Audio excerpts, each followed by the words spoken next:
ლექსებს ვერ ვიტანთ. არც თვითონ წერ და სხვისიც მეჯავრიდან. მე ახლა ჩემი ლექსები არ ვიდავდა, ნიკო გომელაურის ლექსები წავიდა. ნიკო გომელაური არ მიკითხავს ვინ არის მეთქი.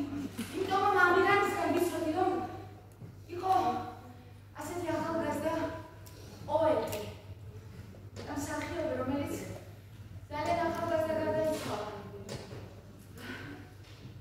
თავისუფალ თეატრში თამაშობდა სპექტაკლებს.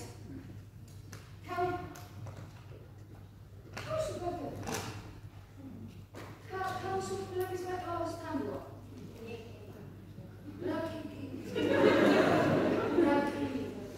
აი, ლენინის მოედანი, ესა ლენინის ფოტო, არა? აი, კარ.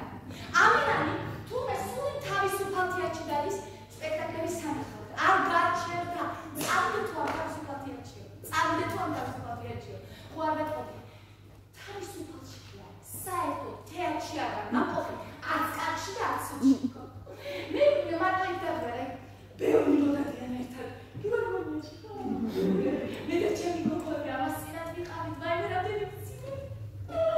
და კითხოთ ხარ არ ვიცით ასე არა. წავიდე თუ თავისუფალ თეატრში ვარ.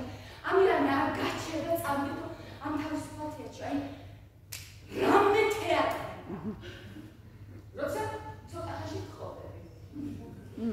თან ახლა რატომ და წავიდე ამ თავისუფალ თეატრში ამირანთან ერთად? აი გამოვა ბისმარკი და ბისმარკისთან ერთად წავა თავისუფალ თეატრში. ნახავთ რა თეატრია ასეთი ხოლმე რომ ფიშდება.